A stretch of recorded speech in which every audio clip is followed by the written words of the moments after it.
Thanks for tuning into RougeRadio.com, Show 23 of 2012. Brought to you this week by Getter.com, a new solution to your fence ideas. This week on CFL News, Jenn talks with Evan Daum from the Edmonton Journal to recap Week 17, preview next week's games. This week on Canadian University Football News, Kevin talks with CIS Information Officer Michel Belanger to recap this week and preview next week's action. In Canadian Junior Football League news, Josh and John recap Week 12, including playoff scores and preview next week's playoff games. Show 23 kicks off now. Hey, you. Yeah, you with that sandpaper and paintbrush getting ready to sand and paint that wooden fence again this year, when you could be sitting back, relaxing on your patio and watching your neighbors do that work. Get rid of that wood fence and easily install a new low-maintenance resin fence that lasts. Visit Keter.com, Keter.com, for videos, product information, and more. You can find this fence at some Costco's across North America and always at Costco.ca with shipping right to your door. Keter.com. RougeRadio.com. Jen, wrapping up this week's CFL action. It's Week 17 with Evan Daum from the Edmonton Journal. Hi, Evan. Hi, Jen. How you doing? Not bad. Week 17. Time flies. Yeah, I would say time flies when you're having fun, but I'm an Argo fan. I'm not having fun anymore. No, yeah, that ship has sailed for you a little bit especially after the loss to the Winnipeg Blue Bombers this week. And, that was an ugly result for the Argonauts in a game that I think basically everyone around the CFL expected them to win. This Winnipeg team, from all the games that I've seen, Jen, and I think most people can agree with me here, they're not a good football team. So to lose to them was a deflating one for the Argonauts, who all of a sudden don't have second locked up for sure in the East. So still some intrigue there. It's likely that they could, probably beat, they've beaten Hamilton, so that's at least good. They won 2 games against Hamilton. They play Hamilton once more. It's likely that they're likely to still get second in the East, but it's not a lock. If you keep playing defense like they played on Friday night, I don't want to even see that playoff game because, wow. Apparently there's not much the Argos can do against the run. Yeah, apparently not. I mean, when you look at the numbers, the Winnipeg Blue Bombers racking up just tons of yardage on the ground, well over 200 yards for them. So, when you get chewed up like that and, you're heading into the playoffs where it's a little bit more of a meat and potatoes situation, you can't be happy if you're an Argonauts fan with that result against the Blue Bombers. Buck Pierce's numbers were okay on that win for them, but it was all on the ground, like you mentioned. That's where they got it done. And Alex Brink with a couple of rushing touchdowns and of course, a couple other ones on the ground as well. So just a really, like I mentioned, just a very deflating loss for the Argonauts who couldn't shut the run down at all and didn't generate anything themselves through the rushing attack with Chad Cackert. Not even close to the century mark on that game. So just all around a disappointing one. In fairness to Cackert, it is his first game back from injury. I'm thinking he probably came back a bit early, because, obviously they have missed him horribly. So he's still taking it a bit gingerly, not kind of throwing the kind of blocks that he's known for, but showing some brilliance at some points. But obviously Chad Cackert's back. Winnipeg just kind of thinks, oh, right, and puts 3 guys on him. So he really didn't have anywhere to run. The problem, I think, was that Ricky Ray, also newly back from injury, didn't seem to be finding the same targets in the same ways that he used to be. And it's kind of frustrating, I think, for Argo fans to kind of watch some of these players, like Jason Barnes and Maurice Mann and Spencer Watt especially, who are standing there wide open, basically flailing their hands and not getting a look. Yeah, for sure, and I can understand that frustration, no question about it, Jen. From my point of view, it's hard to pin it on Ricky Ray with the numbers that he had. 383 yards and 4 touchdown passes without an INT, and that's the most impressive thing for me without the pick in his return. So as far as offensively, I think 32 points should most of the time be enough to win, especially when your quarterback doesn't turn the ball over. So I think the lion's share of the blame has to go to the defense and that rushing attack from the Winnipeg Blue Bombers that the Argos just simply were unable to neutralize in that loss to them. So I can understand, like I said, the frustration with some of the open receivers and some of the guys not getting the ball in their hands at certain key moments. But defensively, I think that's where the falling or the shortfall was for the Argonauts in that particular loss to the Blue Bombers. It's hard to look anywhere else in that game. No, and special teams can take some of the blame too.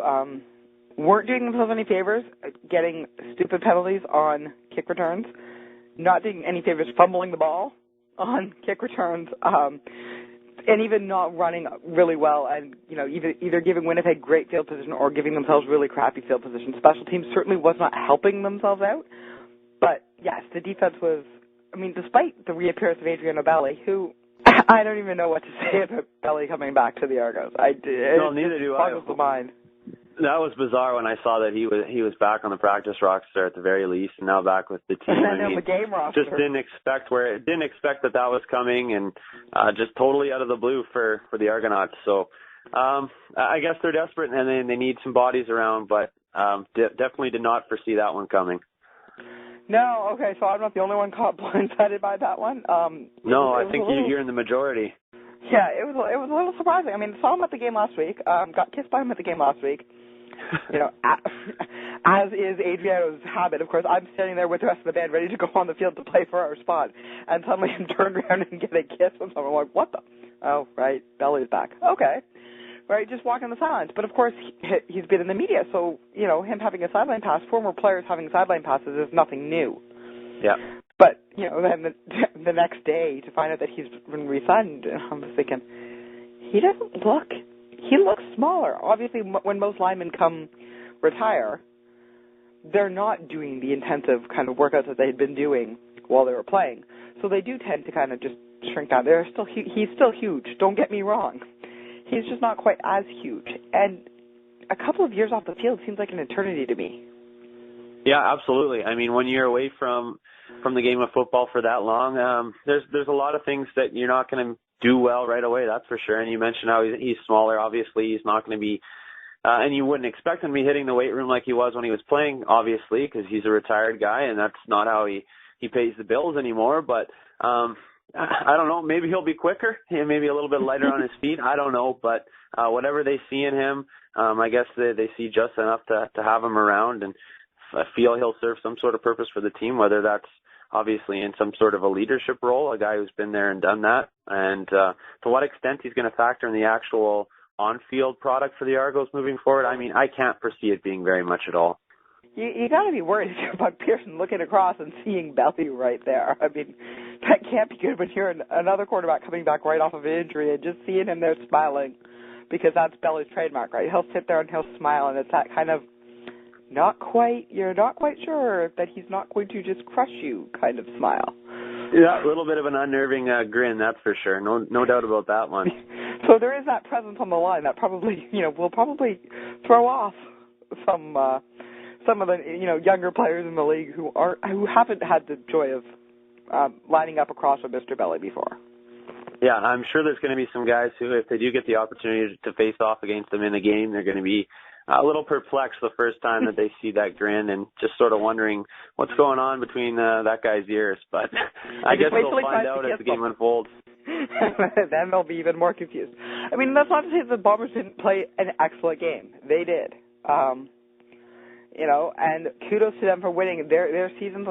They're trying really hard to make something out of the season that started so badly for them.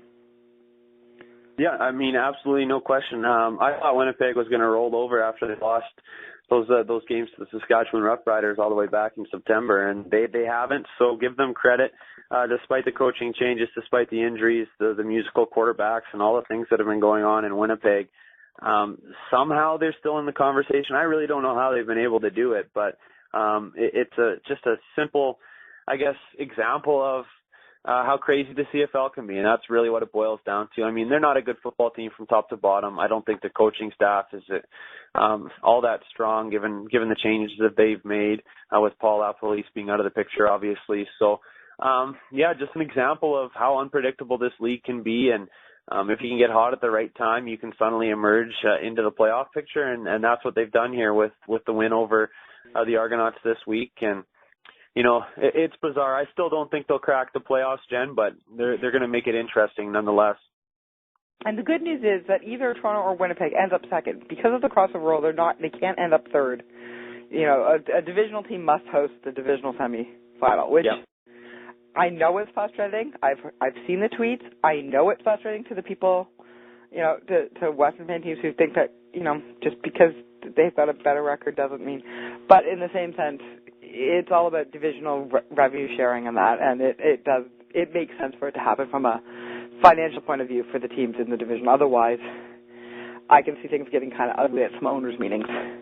Well, absolutely, and it makes sense from a TV perspective as well. You want to have that one Eastern game guaranteed and then have the Western game later on in the day as well. So, I mean, it makes sense from a lot of different perspectives, and it increases the importance of those divisional games, right? I mean, you have to win those games if you want to finish near the top of your division, and it increases the importance of those rivalry games. So, I mean, I like it. I can understand people saying, well, the Western team could have a better record and could have more points than the Eastern team that finishes second. But all the different reasons that you outlined and I mentioned, I think that it makes sense for the team that finishes fourth in the West, even if they have a better record than the second-place team in the East, to go out and play that divisional semifinal game. I don't have a problem with it at all, to be honest.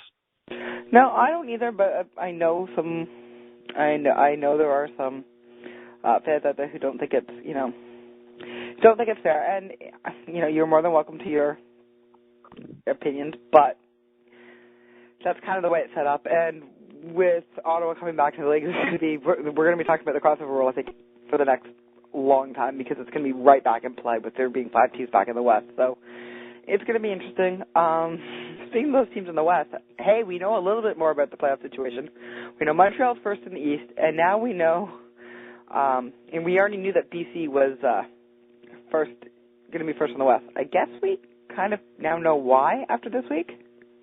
Yeah, well, I mean, the 39-19 winner of the Edmonton Eskimos, that was an emphatic point as far as the BC Lions being the best in the West. I don't think there was very much question going into this weekend, Jen, and I think there's even less now after the win over the Eskimos, as they, that defense just shut down Kerry Joseph, the quarterback for the Eskimos, and the rest of the offensive unit just did it. They did a great job, and they certainly deserve that victory.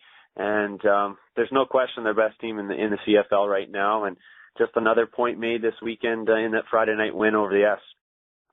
And it was close for a while. I mean, I remember getting back after my post-game obligations with the Argos and flipping on, and it was all tied up at 22. It was a rout. No, it certainly wasn't a rout, but I mean, the Eskimos kept it close going into halftime, only down by 6 points, and then more of the same in the third quarter, but then BC just turned it on in that fourth quarter.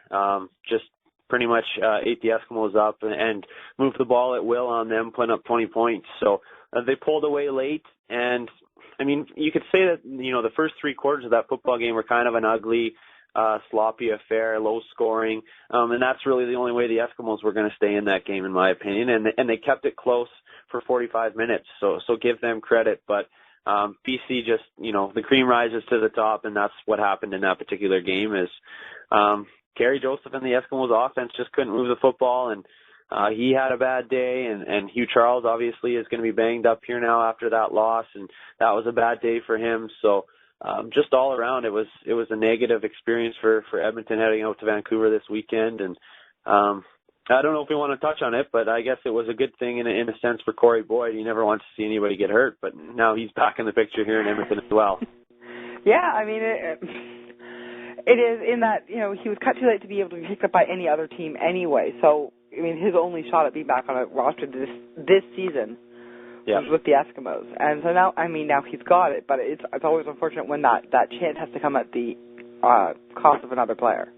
Yeah, no question about it. And, it was interesting watching the dynamic with Hugh Charles and Jerome Messam when he came back, along with Corey Boyd. It was from my perspective, it was quite positive actually between those 3 guys. I know Hugh Charles was outspoken after Corey Boyd was released and the 300 running back monster was no more, but I don't think that there'll be anything but positives coming from Hugh Charles in support of Corey Boyd with him back on the team here. And obviously he's a guy who's down on his luck a little bit after this weekend, and his status remains unclear. But you mentioned it. I mean, Corey Boyd could only come back to the Eskimos this season, and oddly enough, he's here not too long after he was let go. But again, that's the CFL, and it'll be interesting to see him back in green and gold for practice this week.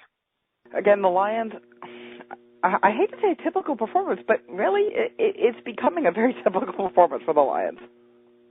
Yeah, I mean, I don't know what it is for them as far as obviously the defense has been good all season long, so you expect them to shut down teams in that regard. But as far as the offense clicking a little bit late, I mean, I guess you could attribute that to a certain extent to Mike Riley being the quarterback in there and in place, obviously, of Travis Lulay, and maybe sort of feeling it out and getting into the groove of the game with the start and all those sort of things, and took him a while to get into the flow of the game against the Eskimos. Maybe that, to an extent, was the reason for them having a little bit of a slow start offensively with only 19 points through three quarters and then exploding with 20 in that final quarter. But, it's just a matter of these guys know just how much to do to win.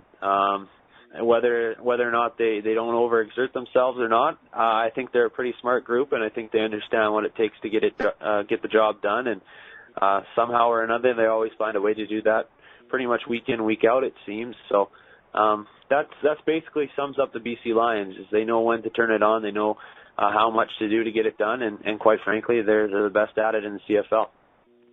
They are. I guess the one team that might challenge them could be the Montreal Alouettes. And I've heard a lot of rumors that nobody wants to see a Montreal-BC Grey Cup. And I'm a little perplexed by this, because why do you not want to see the two best teams in the league going at it for the championship?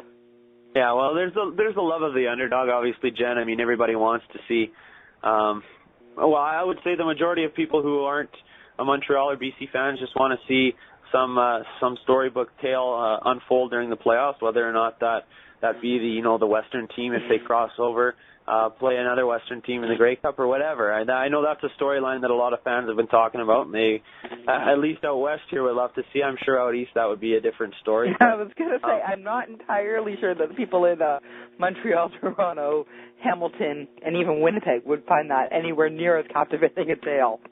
No, I would, and understandably so. I mean, they're going to want to see their team or an Eastern team in the Grey Cup, but that's a storyline that people have been throwing around with a couple of laughs out west here, because it's unlikely, but it could happen. For whatever reason, I mean, there's no love for the Montreal Alouettes out west. I'm sure there's very little in Toronto as well. I was going to say, there's not a lot outside of Montreal, actually. Yeah, so nobody wants to see them, and there's this sort of perception that nobody wants to see the BC Lions repeat. For whatever reason, I'm not sure. I can't put my finger on it, but people just don't want to see BC in another Grey Cup, and they obviously don't like Montreal very much. So that sort of eliminates those two teams from the fan favorites for the 100th Grey Cup. Unfortunately, those are definitely the two most likely teams to be in it. And I mean, I understand the frustration with Montreal because they have basically been a dynasty, and it's been very, very hard.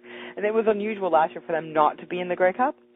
But in the sense that for BC, I have no problem with back-to-back, Grey Cup wins. If it starts to get 5 in a row or whatever, then then it's too much. But a two-time appearance, especially after not making the playoffs the previous year, no had a problem whatsoever.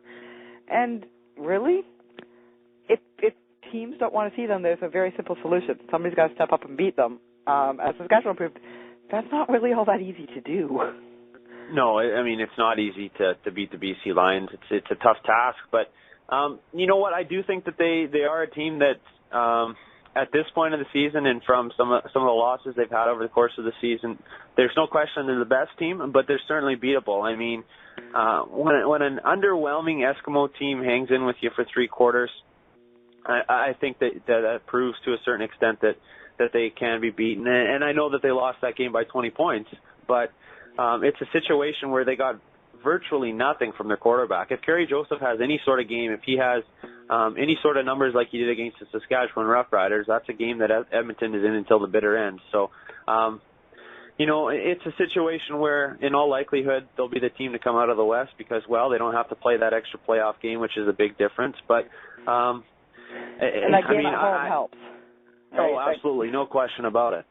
So I still think that they're a team that Saskatchewan or Calgary could beat. The two teams that, obviously, Saskatchewan still is in the crossover picture, but has clinched a playoff spot. But I think that whoever comes out of the West semifinal is going to have a very good shot against BC. Not to say that the Lions won't be the favorite, but I don't think it'll be a runaway by any stretch of the imagination.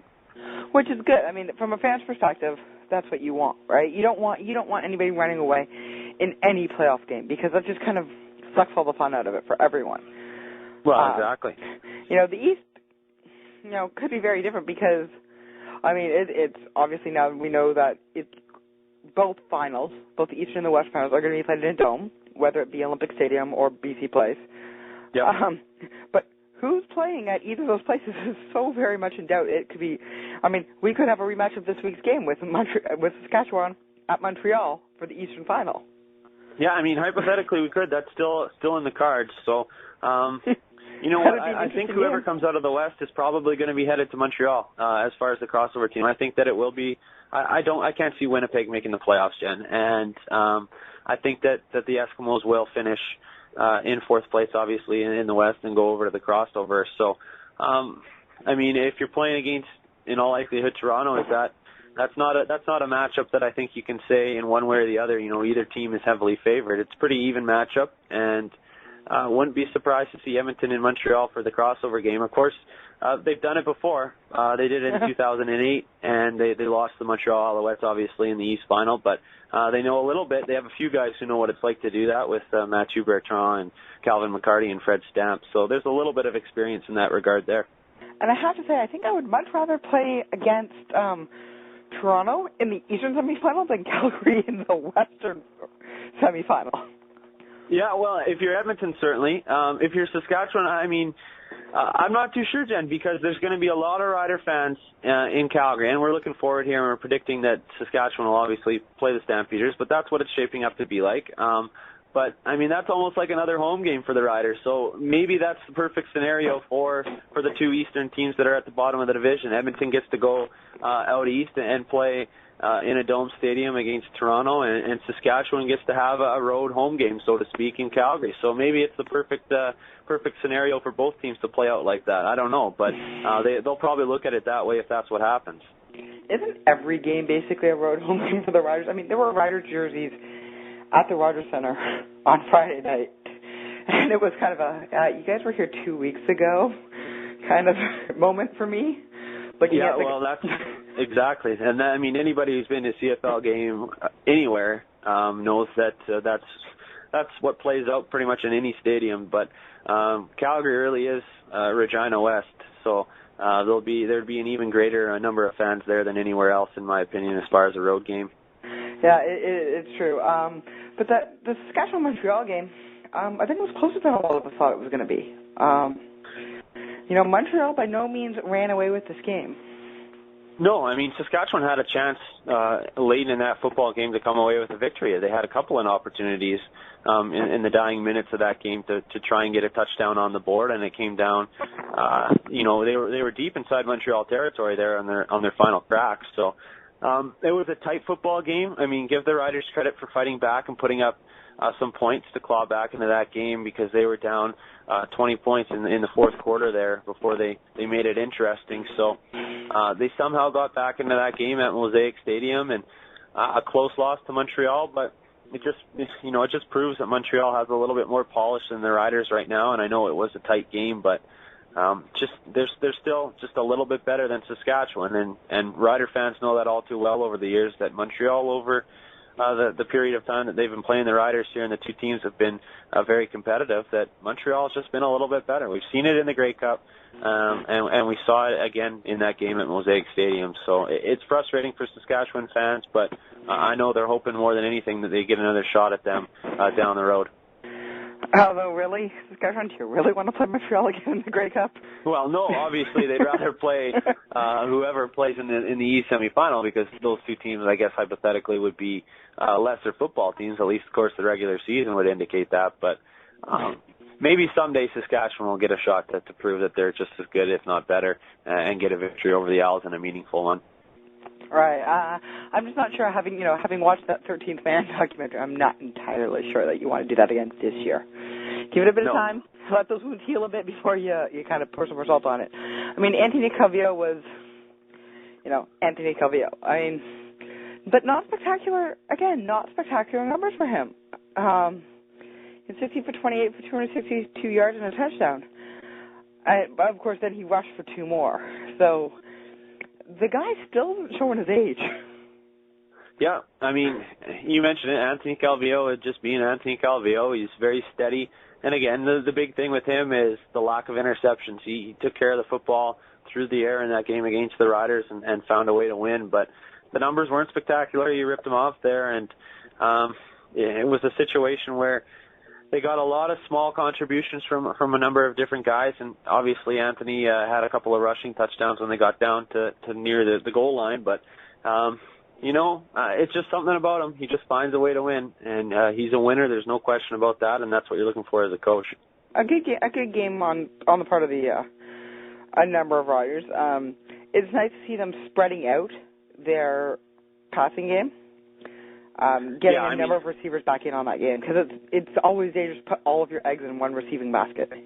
Yeah, they have to. And you look at the numbers, they're very even across the board, Jen. I mean, they did a great job of spreading the ball around, like you mentioned. Tosh Smith with 4, Chris Getzlaff with 4, McHenry with 4, Carr with 5, Dressler with 4. I mean, you go down the list, right? That's extremely evenly spaced out, and that's big for them.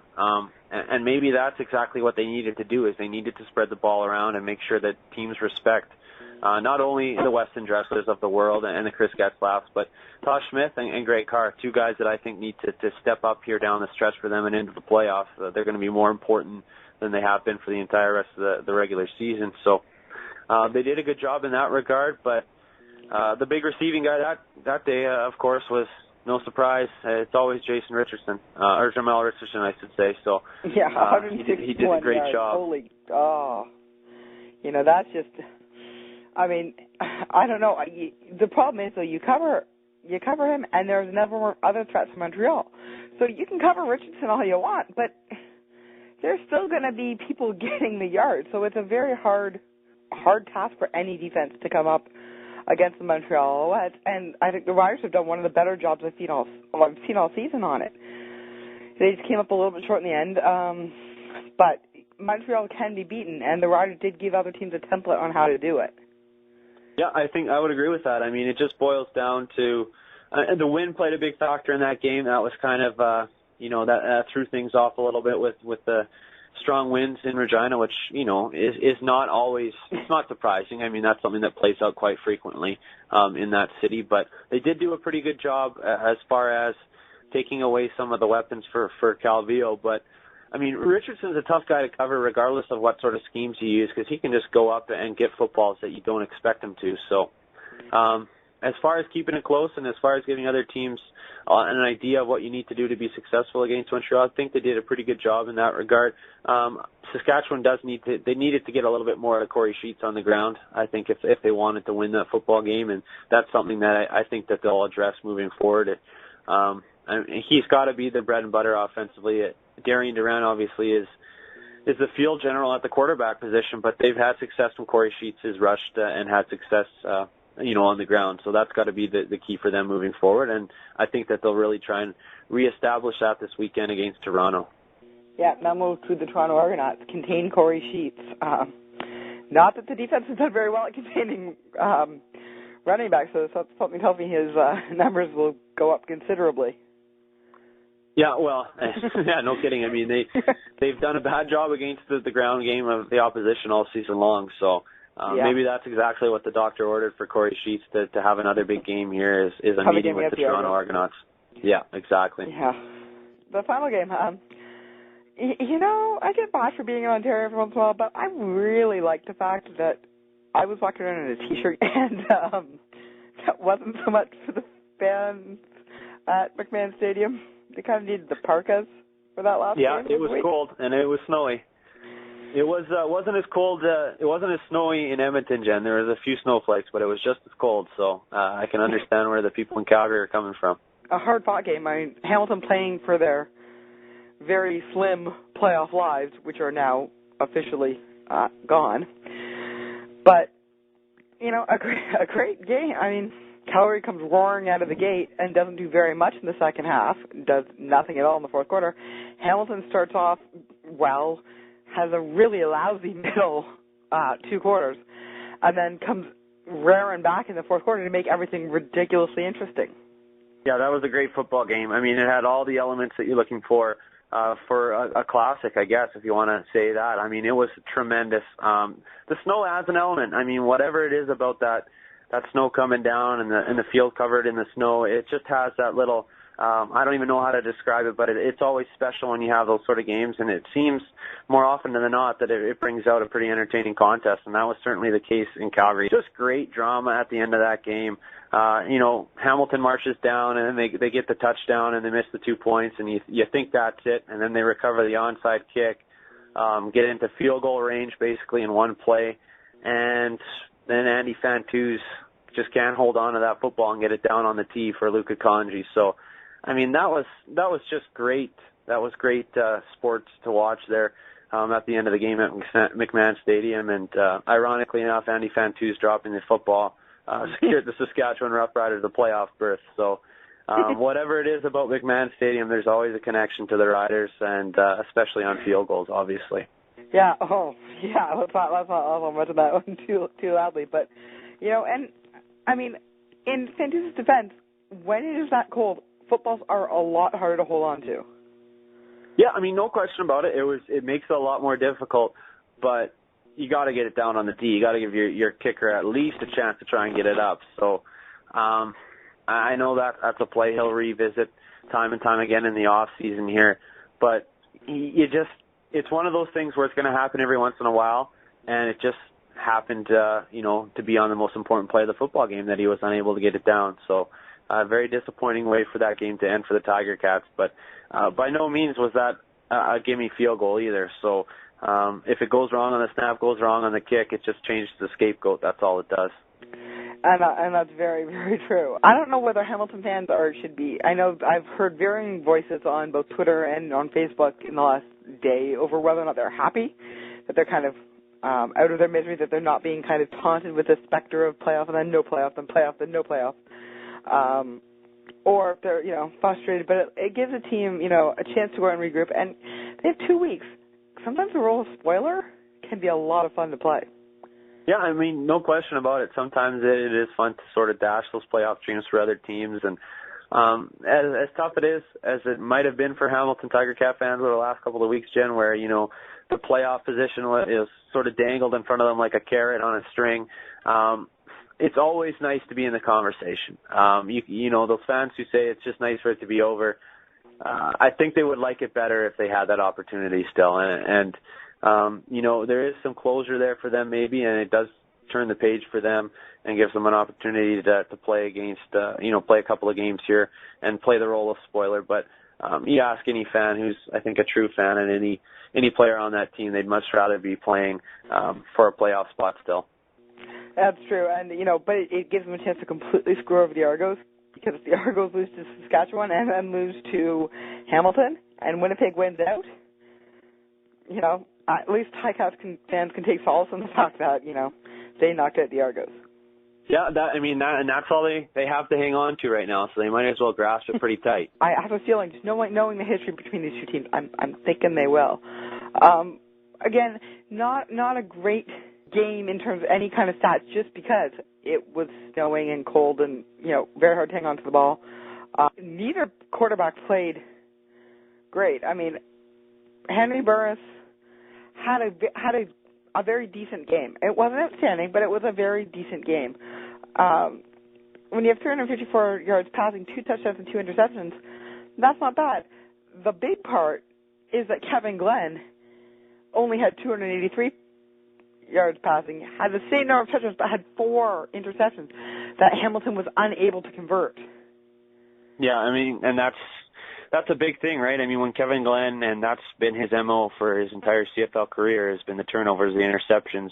When he gives you that many opportunities, you got to turn more of them into points. And I mean, that's the game right there for the Tiger Cats. You can boil it down to that botched field goal hole, but it starts a lot earlier than that, like you alluded to with the interceptions from Kevin Glenn. So that's really where you have to go back and get yourself. 7 turnovers. If you turn the ball over 7 times, you should not still end up winning the game.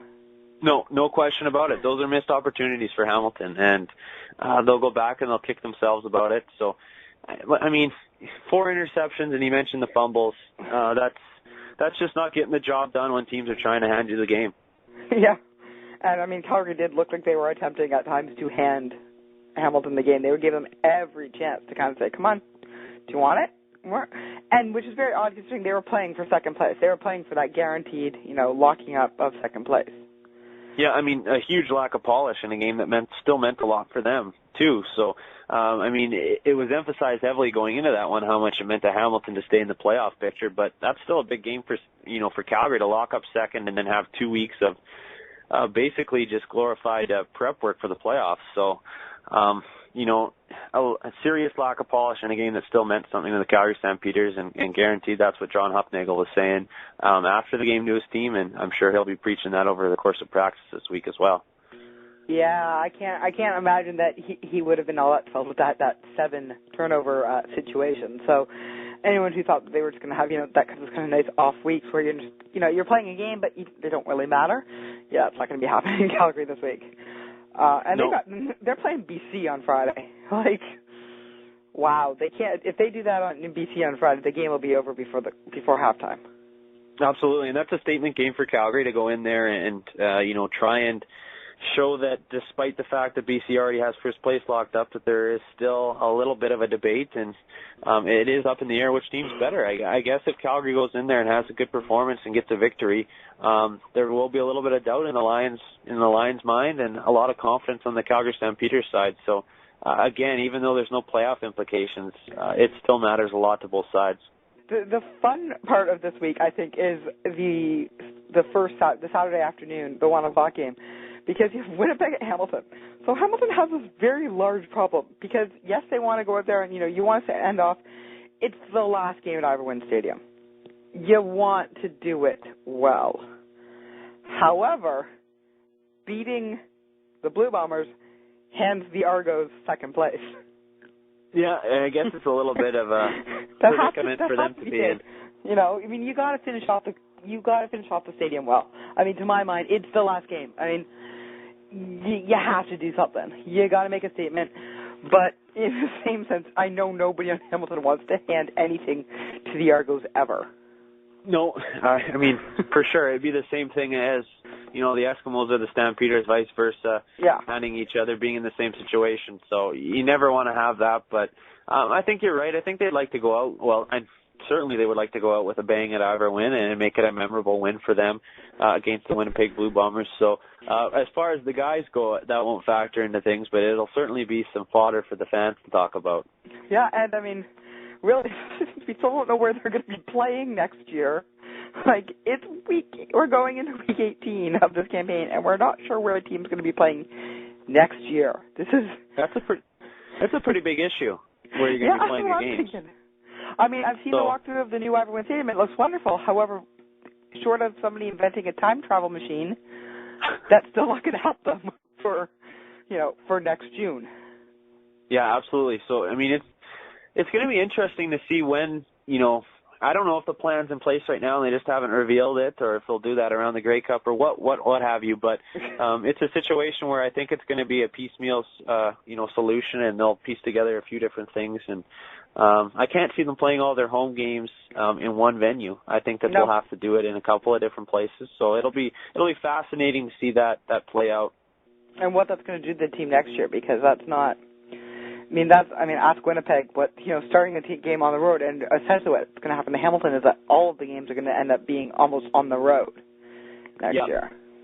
I mean, and that'll be very fascinating to see how that plays out and how that impacts their performance on the field, because quite frankly, we've never seen anything like that. Obviously, when BC was out of BC Place, they had a temporary facility there for them, and those were still pure home games. But it's not going to be the case for Hamilton. They're going to be playing somewhere else, whether they play a couple of games out in the Maritimes. Maybe they play some home games at Rogers Centre or wherever, McMaster, wherever it's going to be.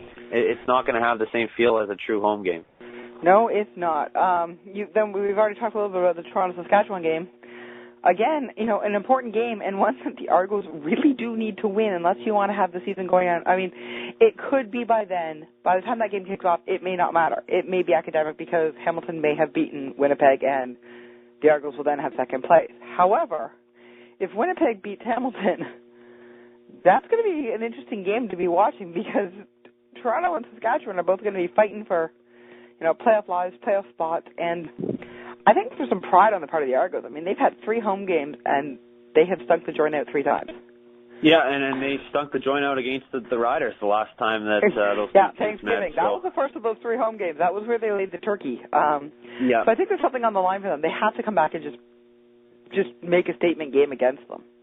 Absolutely, and it's a big game for Ricky Ray, too. I mean, he comes back and he loses to Winnipeg and his return to the starter's role. And I think that, you mentioned it could be academic at that point, whether or not they're going to finish second or not. But for Ricky Ray, there's going to be a lot on the line, in particular for him, as he tries to, resume the role of the leader of that football team on the football field in his second week back from the injury. So that's a big game for that offense. That's a big game for the team overall. So I don't think there'll be any shortage of focus for them, regardless of whether or not they have second place locked up or not.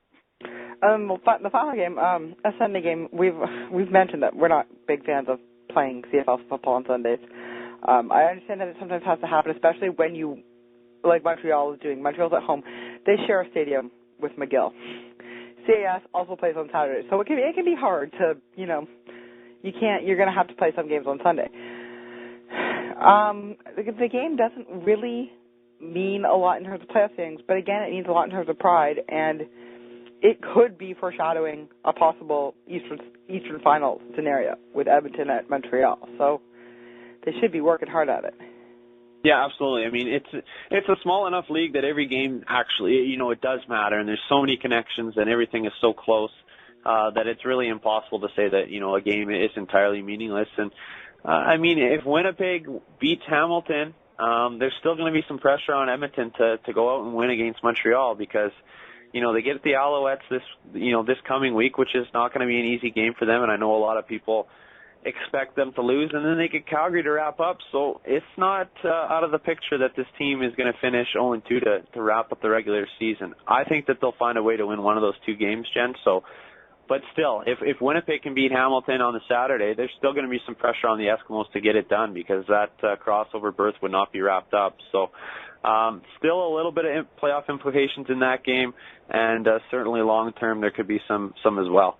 Before we know it, a month's going to be passed. It's like a month until the Grey Cup. Yeah, not that far off at all. I'm looking forward to it. I know I'll be in Toronto to watch that one, so I'm excited to get out there and enjoy the festivities. And Thank you so much, Evan. I've been talking with Evan Daum of the Edmonton Journal for Rouge Radio.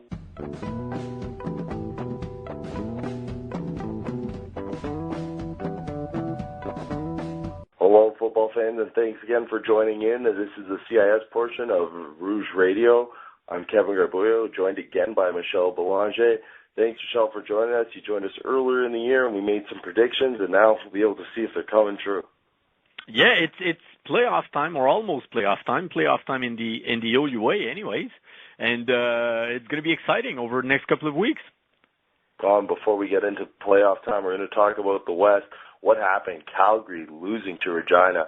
Regina seemed to pull a game out, and they didn't even have a quarterback in there with Mark Mueller out. Take us through that. Take us through what's going to happen for Regina having to win without Mark Mueller down the stretch.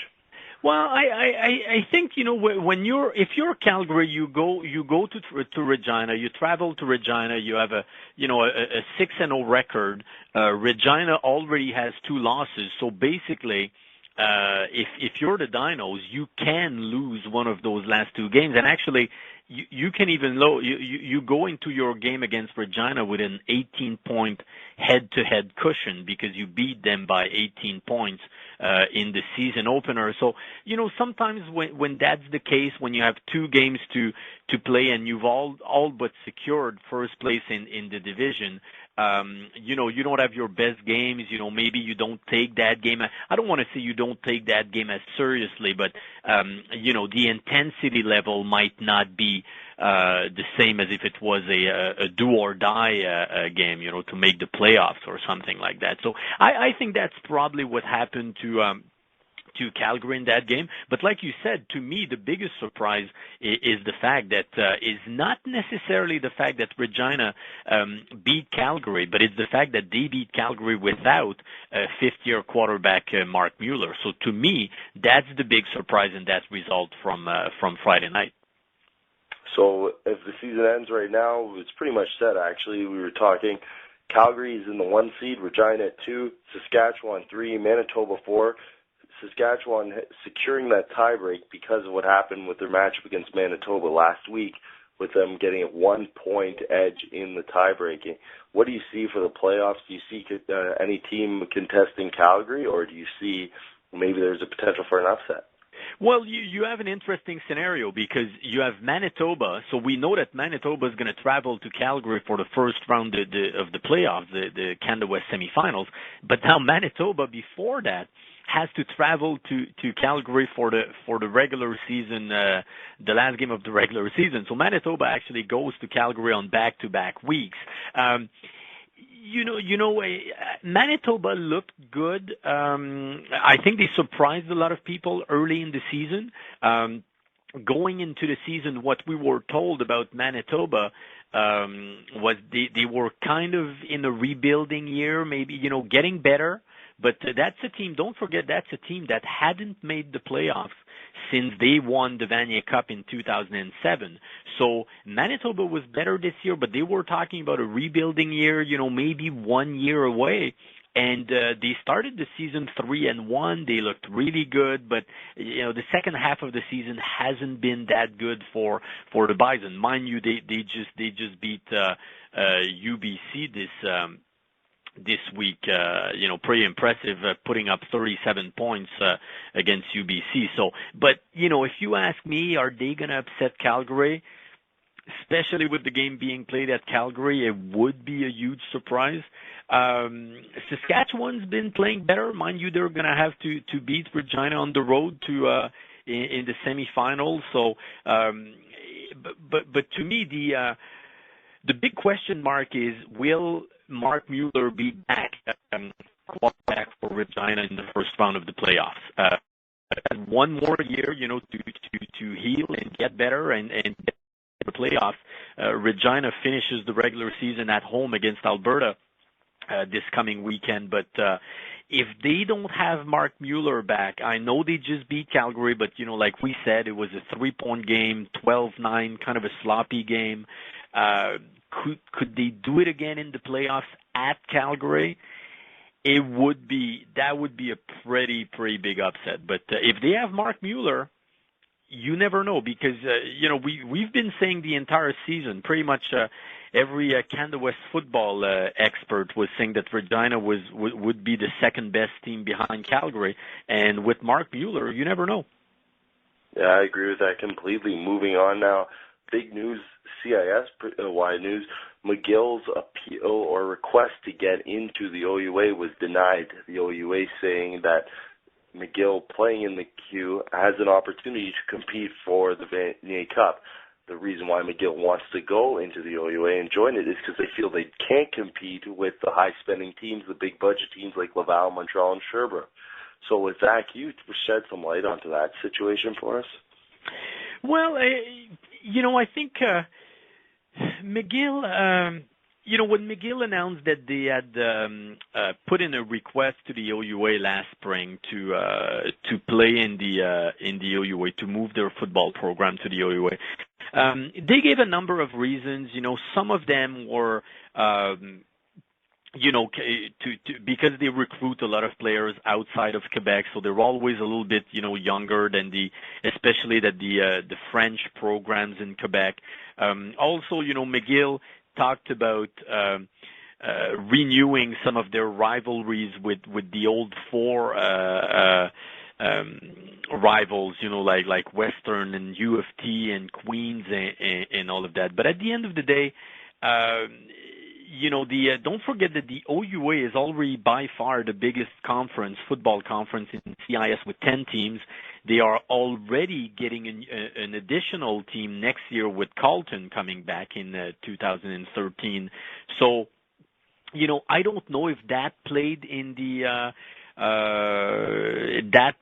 decision. I know the OUA announced late in the week, I believe on Friday, they announced what their new formats would be for the 2013-14 season in a number of sports, including football, because they're adding a number of schools in not only Carleton in football, but in a couple of different sports. And I was reading that their regular season next year would start on August 25th.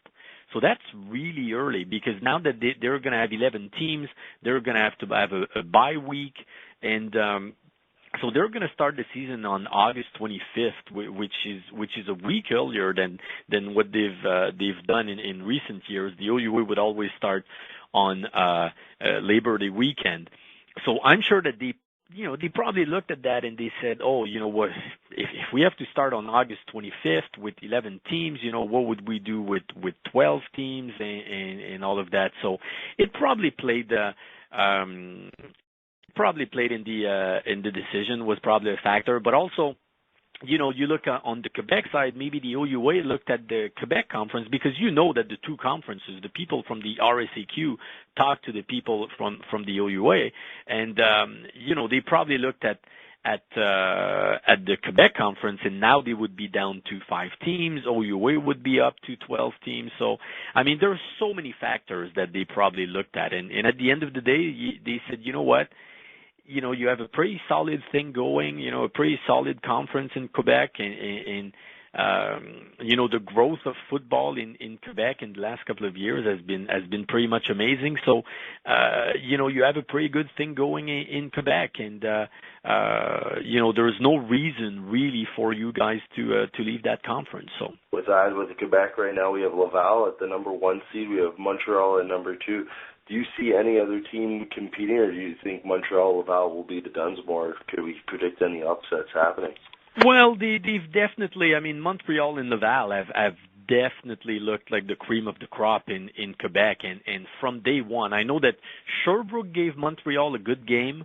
I believe the final score was 15-6 at Montreal a couple of weeks ago, 3-4 weeks ago. But that was kind of that game was played in horrible weather conditions. It was raining all game, and kind of one of those sloppy games. Montreal had played Sherbrooke at Sherbrooke earlier this season. I think they won by 3 touchdowns or something like that. So, and Laval beat Sherbrooke at Sherbrooke 48-10. So definitely Laval and Montreal look like the teams to beat in Quebec.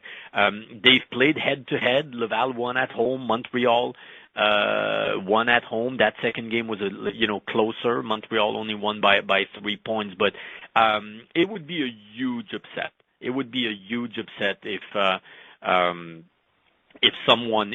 team other than Montreal in Laval made it to the Dunsmore Cup.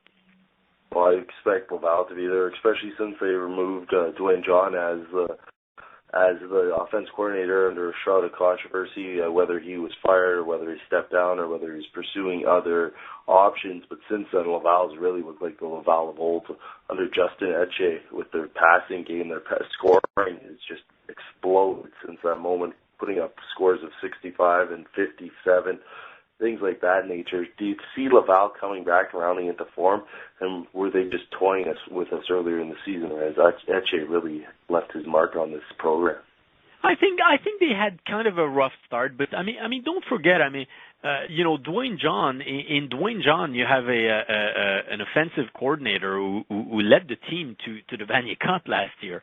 And, last time I checked, they did take McMaster to overtime and they scored 38 points in that Vanier Cup game. So, they had their problems in the first 2 weeks of the season, but you're right. I mean, they've absolutely been rolling, including the first game against Montreal, which they won 30-11 at Laval in a dominating performance. I know that they lost to Montreal 2 weekends ago, but like we said, by only 3 points. And Montreal is a really, really good team. I think if those two teams meet again, and again, everyone expects them to meet again in the Dunsmore Cup, the X factor, if you want, is going to be Laval playing at home, and we know that they have the tiebreaker against Montreal if they finish with the same record. So Laval would play the Dunsmore Cup at home, and this week they beat Bishops for their 55th consecutive win at home since 2004. So that's pretty amazing. They haven't lost at home in the regular season or playoffs in 8 years. So can Montreal pull it off at Laval? It's going to be tough. If the game had been played at Montreal, I would have said you can probably flip a coin between those two teams this year. But in Quebec City, I think you have to give the edge to Laval. Speaking of Laval, the only team that's beaten the Acadia Axemen this year as we shift to the East Coast in the AUS. Acadia clinching first place really easily this season in the AUS, but they really have struggled against top defenses. Against St. Mary's, they've really struggled to put points together. I was at the game this weekend where they was as exciting as a 12-5 game could be, but they are struggling to score. Do you see Acadia being able to move forward from the AUS or be able to contend with a team from the Q at the UTEC Bowl? It's going to be hard. I mean, I think people look at the two matchups for the bowl games this year, and everyone's really excited for the Canada West at OUA national semifinal. I mean, when you look at it, you could have a Calgary traveling to McMaster or Calgary traveling to Queens in a rematch of the 2009 Vanier Cup, and I think everyone's really excited about that matchup. And then you look at the UTEC Bowl matchup, and it's AUS at Quebec, as you just said, and I don't know. It seems to be Montreal and Laval, and again, we keep talking about Montreal and Laval, but because those are the two teams that we kind of expect coming out of Quebec, and those are two really, really solid teams this year, especially defensively. And in the AUS, it hasn't been the best year. You look at Acadia's running away with it, like you said. They're 6-1, and behind them you have a 3-4 team and a pair of 2-5 teams. So, and Acadia's won big in a couple of these games, but some other games they haven't exactly dominated. So, when you look at what Acadia has done this year, in what could be considered kind of an off-season in the AUS, it's kind of hard to see them traveling to Quebec and upsetting, either Montreal or Laval. If the game was played at home at Acadia, you never know. But as you mentioned, Acadia traveled to Laval early in the season. I believe it was week 3, and I think the score was 31-7 for Laval, or 31-10 for Laval, and that was kind of before Laval really got going. That was kind of in the early stages of the season when Laval was struggling a little bit. So, 2 months later, could Acadia travel to Laval or Montreal and pull off a big win? Hey, it's the national semifinals. Anything can happen. It's November football. You never know. That bowl game could be played in, freezing rain or snow or what have you. But I think that the Quebec team will definitely go into that bowl game as a big favorite. But hey, it's one game. That's the beauty of football. It's one game. Well, and then the next question I have for you regarding the AUS, are you surprised that Mount Allison clinched a playoff spot before St. Mary's? Well, St. Mary's has been kind of a mystery from day one. You know, new coach, not a lot of stability or consistency at the quarterback position. Jameek Taylor has been injured. You know, their all-star receiver and kick returner. You know, former AUS MVP. So it's been a disappointing season at St. Mary's. I'm pretty sure, you know, all the players and coaches would agree with that.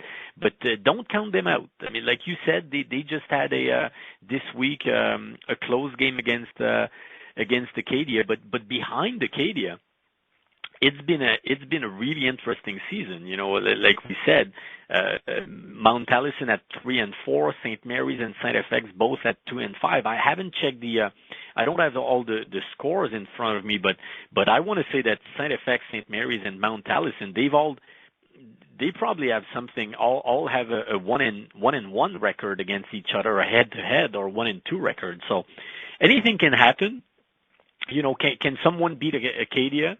No AUS team has done it this year. Acadia's only loss was to Laval. So, but again, it's one game. And moving on, finally now, just the OUA. We have McMaster at 1. Shocking. I didn't predict this. We talked about earlier in the season, Guelph at 2. How exciting is it for the OUA and the CIS itself to see a young program now move forward and make these big steps? Now looking with the chance now to take that next step to be a new powerhouse in Canadian football. It's a lot of fun. I mean, Guelph is definitely the kind of the feel-good story of the season. You know, for years and years and years, you know, in the OUA, it's kind of been, you know, Mac and Queens and Western and Laurier a couple of years ago, and Ottawa is always up there. Now we saw last year Windsor kind of making a push, you know, to crack that. Let's call them the top 4. Guelph this year 7-1, like you said. No one saw this coming. I remember when Windsor won big against Ottawa in the first week of the season, and then they lost to Guelph in week 2, I believe, and everybody kind of went, oh, you know, Guelph just beat Windsor. Did you see that score? And Guelph had just got killed in the first week against McMaster, and then a couple of weeks later, Guelph beat Western, and then, you know, you're like, oh, I guess we should start, you know, taking them seriously. And then the week after they beat Queens, so then you're thinking, oh my God, are they for real?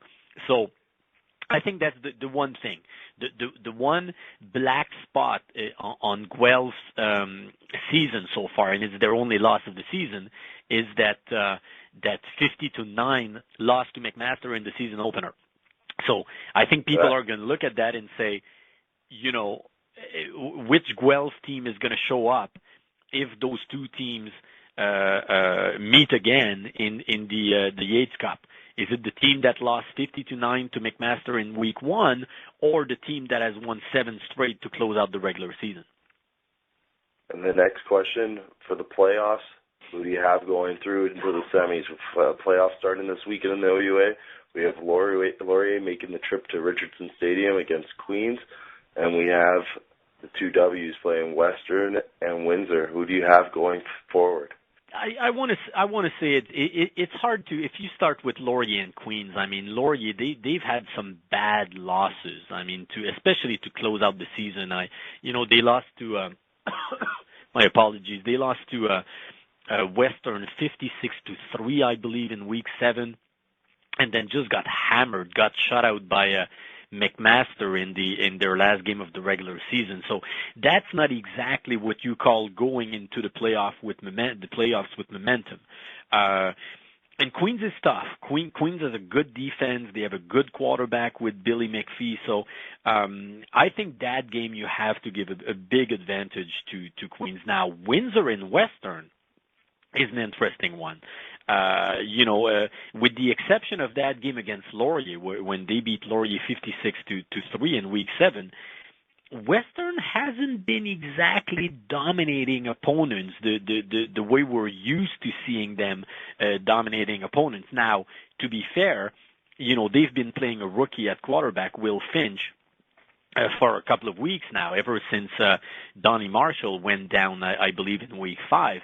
And Windsor, Windsor is exciting, and Windsor can score points with Austin Kennedy and Breskayson at receiver, but they're not going similar to Laurier. They're not exactly going into the postseason with momentum. I mean, they finished with a loss against Waterloo, 48-29. I mean, that's not exactly a great way to go into the postseason. I was told, I wasn't at the game, I didn't see that game, but I was told that they rested, a number of regular players. But still, do you really want to go into the postseason with a couple of losses and with a 3-5 record? Not exactly, but of the teams who could pull out an upset in the playoffs, especially teams with a losing record, Windsor is definitely not. Put it this way, Western is definitely not the Windsor. I mean, a team that I would want to face in the first round of the playoffs. But because the game's played at Western, I'll give the advantage to Western. And finally, do you see anyone unseating Kyle Quinlan for the Heck Creighton Trophy? Well, we sent the trophy to the trophy shop, and we had his name put on it actually last week. No, I'm just kidding. But obviously, like you said, he has to go in as the overwhelming favorite for the Heck Creighton. I mean, what a season, what a year Kyle Quinlan put together.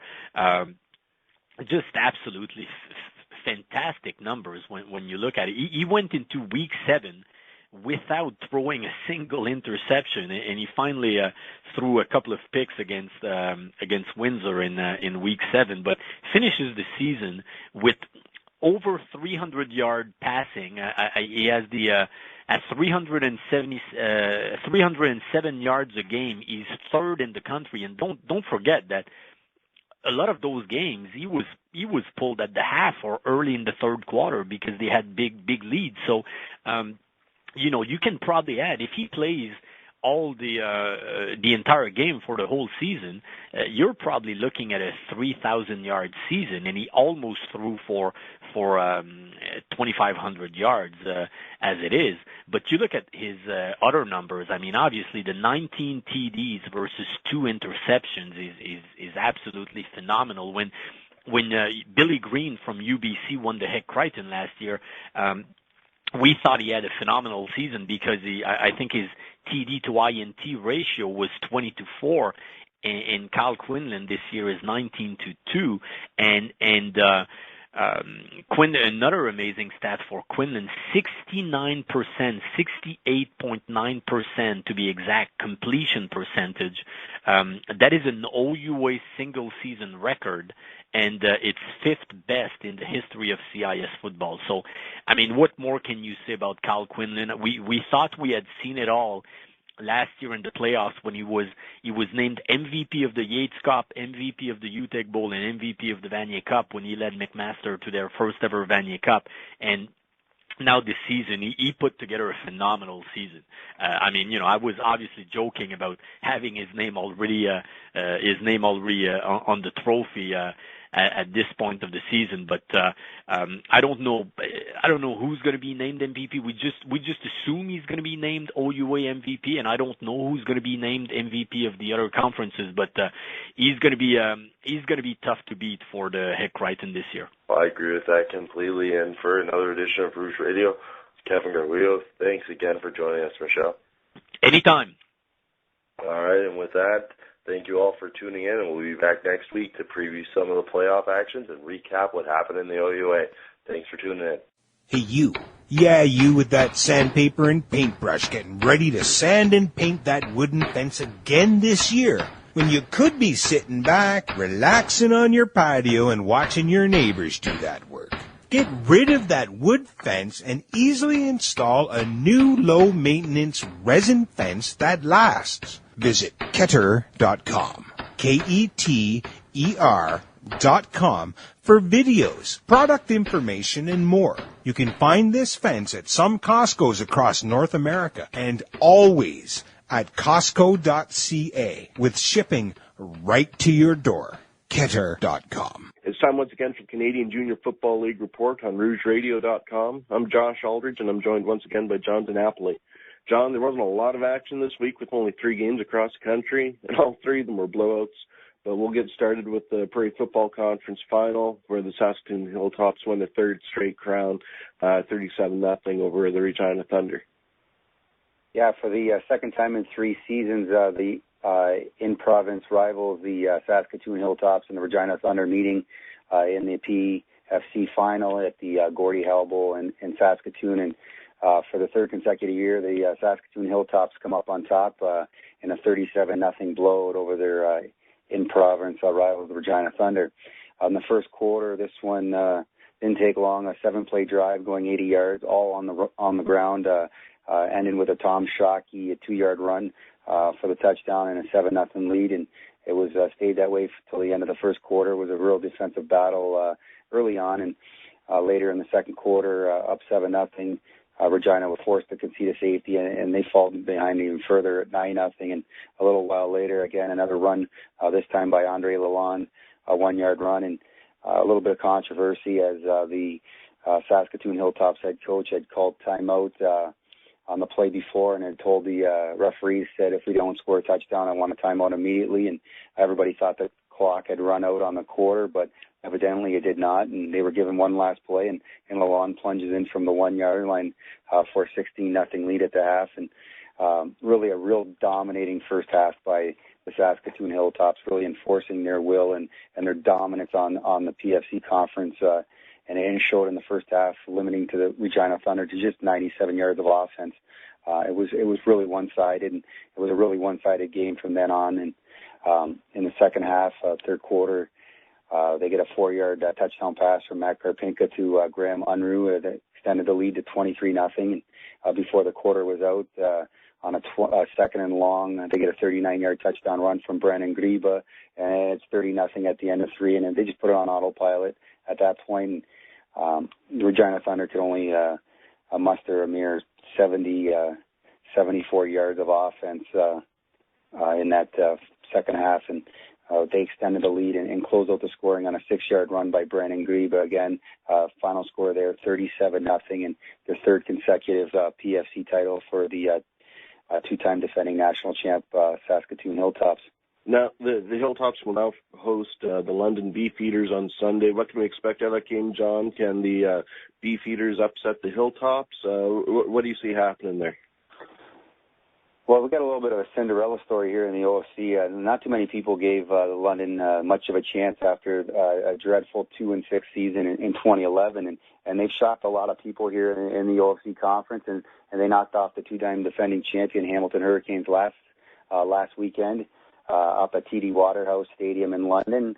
Not too many people gave them a real chance this season, and they've knocked off some real good teams.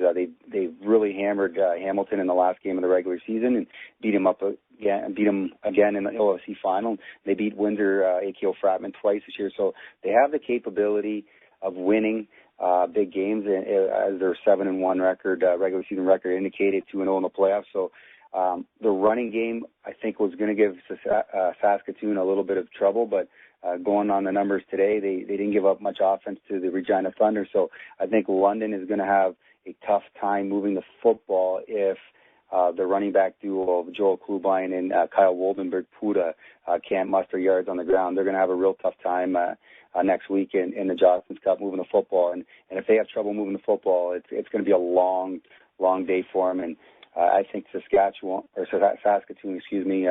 I think is going to come up on top, and they're going to play for a 3rd consecutive national title in 3 weeks' time. Should be a pretty good football game.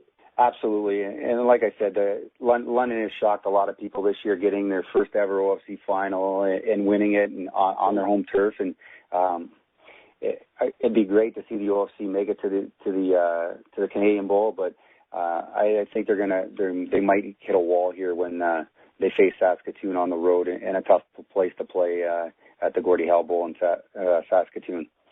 Turning our attention now to 2 semifinals in the BCFC, starting off on the island where the Vancouver Island Raiders were in a little tough here with the Okanagan Sun to start it off, but they managed to beat the fourth place Okanagan Sun in a blowout as well. Yeah, I don't think it's a huge shock that this game was super tight. The two teams had met each other 3 times during the season, and both games at Caledonia Park and Nanaimo were decided by 3 points, both of them Raiders wins. This game had a bit of an ominous start as Okanagan Sun running back Alex Bradley scored on the Suns' opening drive with a 54-yard run, and then their defense kept the high-powered Raiders offense under wraps and off balance through 2 quarters. The Sun took an 8-3 lead into the break, with the Raiders getting their points off of a conceded safety and a punt that went through the end zone. It was not the start that the Raiders were hoping for, but they turned it around early in the second half. On their first drive, 3-time BCFC Offensive Player of the Year, Jordan Yance hooked up with Matt Sawyer, made a nice acrobatic catch that brought the ball down to the 1-yard line, and Yance punched it in from there. And that just kind of really kick-started everything for the Raiders as they went on to score 31 unanswered points in the second half to advance to the Collin Cup. Yance actually ran in 2 scores from 1 yard out and connected with rookie receiver Dustin Rodriguez on a 57-yard touchdown reception in the third quarter, and he also hooked up with Whitman Tamusiak on a 10-yard catch for a touchdown off of a tipped pass in the fourth quarter. Mark Mueller added a 38-yard field goal to cap the Raiders' scoring. Of note, Vancouver Island Raiders linebacker Glenn Boyce came up with 3 turnovers in the fourth quarter alone. Okanagan entered the game with President Paul Carson as the interim head coach after they fired Gavin Lake, their head coach who was in his first year with the team, on Monday after the franchise finished with a record worse or record low record of 3-7-0. Carson says his time on the sideline will be a one-time thing, however, as the organization has already started the search for a new head coach. And this is actually now the 6th time in 7 years that the Raiders have eliminated the Sun in the playoffs. Now, Josh, meeting up for the 4th time, do you think maybe the VI Raiders were overlooking Okanagan, or is it just a case where Okanagan played above their heads in that first half? I think they really they came out amped up. Okanagan did. They were pumped up. They wanted to knock off the Raiders. They've had some huge battles this year, and no game between these two goes unchecked. Despite beating them 3 times already this year, I don't think the Raiders were taking them lightly at all. The Sun did throw some things at them. I'm not sure they're necessarily expecting defensively. And Yance, he was not on top of his game in that first half. He was missing open receivers. He's holding onto the ball too long. He struggled in that first half, but he did turn it around, and he looked like Jordan Yance in the second half. And after he got going, it was basically lights out after that. Now, in the other semifinal, it was another blowout, and it was a 2-3 matchup, and everybody was probably expecting a much closer game. But you know, the weighted schedule this year kind of offset a couple of victories by the West Shore Rebels. So Langley beats the West Shore Rebels by a score of 33-0. I think some of us are a little shocked that it was as big a blowout as it was. I'm not completely blown away there. The West Shore Rebels, they racked up a lot of wins this year against the Chilliwack Huskers and the Kamloops Broncos. And between those two teams, I think they have 2 wins. I think the Broncos have both those wins. So they racked up their wins against the lesser lights of the league. That's one of the tricks of the unbalanced schedule. They finished 4th last year, so they ended up facing a lot easier schedule, whereas the Rams, they faced a much more difficult schedule than what the Rebels did. And the Rams came through with a 7-2-1 record, where the West Shore Rebels came into the game at 7-3. The semifinal definitely wasn't close, although first quarter is pretty tight. It was only 4-0 after the first quarter, but it got broken wide open by Nick Downey, who returned a missed field goal, 118 yards, to jump the Rams out to an 11-0 lead. And really after that, they didn't look back. Place kicker Nick Naylor, however, did most of the scoring for Langley in the first half, kicking 3 field goals and adding a single on a missed kick. Rams running back Daniel Xavier added a 1-yard touchdown, and quarterback Greg Bocott capped the scoring with a late 3rd down gamble, completing a pass to Michael Patko for another touchdown. The unnecessary gamble, however, nearly led to a brawl following the game, as the Rams refused to shake hands with the Rebels. saying that West Shore had been uttering threats to players on the Langley team. It got to the point where police on the scene had to separate the two teams afterwards, according to a report in the Langley Times. So it was a bit of a contentious battle, especially late, despite it being a pretty big blowout there for the Rams.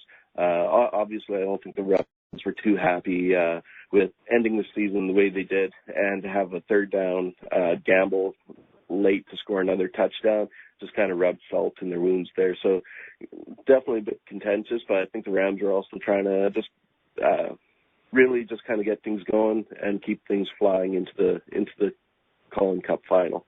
Now, it's ironic, like you said, the police had to separate these two teams, and for the second time in the Canadian Junior Football League this year, we have, a game gets marred by, a melee or whatever we would like to call it at the end of a game, and I'm sure the CJFL brass and fans around the country don't like to see this at all, do we? Oh no, it's not good when this ever happens. So I'm sure there's going to probably be some discussions about how to limit these kind of things, or maybe fines come in place or discipline come into place for the teams involved. As of now, nothing has been said what's going to come of it. So, but it's definitely something the league needs to take a look at. I don't think it's anything that's popping up all over the place. I don't think it happens very often. But in any sport, these things do tend to pop up, especially in a violent, full-contact sport like football. Now, setting up the BCFC final next week, I get the Vancouver Island Raiders hosting the Langley Rams there, and they're going to meet for, I believe, the fourth time this season. So what do you look for the final this next weekend? Well, this is actually the second straight year where they've met in the Cullen Cup final. Last year, of course, the Raiders won that game to win their sixth straight league title. So now they're going after the seventh straight BCFC title. But they'll definitely have their hands full with the Rams, who emerged as a power this year with the roster stacked with top young talent. They're led by young quarterback Greg Bocott and dangerous receivers Nick Downey and Malcolm Williams. Downey could be the difference maker in this one. If the Rams are going to pull it out, they're going to need a big game from him. He's returned a record 6 kicks for touchdowns this season, and much like Chicago Bears return man Devin Hester, he has the uncanny ability to change the opposition's kicking game. He forced a lot of teams this year to try to kick away from him and angle punts out of bounds or squib a lot of kickoffs, and this resulted in a lot of short kicks and giving Langley pretty good field position. The Raiders, however, are stacked on both sides of the ball. Quarterback Jordan Yance was named the most outstanding offensive player in the BCFC for the third straight season. He is joined by a dangerous set of receivers, including Whitman Tamusiak, who led the BCFC with 919 yards, 8 touchdowns, and Michael Shaper, who was close behind him with 728 yards and 8 touchdowns, while Dustin Peterson, Matt Sawyer, and rookie speedster Dustin Rodriguez can also go the distance at any time. So it should be a pretty good game. All their games so far this year were pretty tight. Both teams are stout defensively. The Rams allowed the fewest points against in the BCFC this year with 161, while the Raiders were second on that list with 217. But over the last few weeks or last half of the season, where their defense really came together, they have a whole new defensive system that they brought in this year. It really took them a while to kind of get it together. That's when they had their 31-31 tie in week 2. They weren't quite on the same page. They didn't quite have it together. That's really come together over the last half of the season. Defensively, they've had big performances from guys like Dylan Chapdelaine and Boyce and Rockenson and Grand, a whole crew of guys who really stepped up this year. The Raiders the two contests that the Raiders did win. They won 41-29 in week 7, and then they pulled out a 34-32 win in week 9. Both of these games were also played in Langley, so they've also proven they can beat the Rams on the road. This final will be played at Caledonia Park in Nanaimo, and it should be pretty interesting. It's not a turf field. It's still grass. It's one of the few grass fields in the league. So if it's rainy, it'll be sloppy, so that could take out some of the speed, but it should be pretty big or pretty good game overall. and there's a lot up for grabs. The winner will get the right to not just go to the Canadian Bowl, but they will host the Canadian Bowl on November 10th. So, and that'll be, of course, they'll play the winner of the Beefeaters and Saskatoon Hilltops game in the Jostens Cup. So it should be pretty good. I'm looking forward to it. Now, if this game in Vancouver Island was to come down to a last-second field goal, which team you think has the kicking game to pull one out at the end? They both have pretty good kickers. The Raiders, however, Mark Miller, he's kicked a lot more this year. He's completed 19 of, I think, 26 attempts this year. And down the stretch, he's been deadly for them. He's had a couple game-winning kicks. He's had some kicks to tie games. And I think he has a bit better range than the Langley kicker. So if all things considered, if it's a field goal game at the end, it probably falls into the hands or to the advantage of the Raiders. That wraps up another week of the CJFL report on RougeRadio.com. For John DeNapoli, I'm Josh Aldrich, and we'll be back next week with a full rundown of this week's playoff action.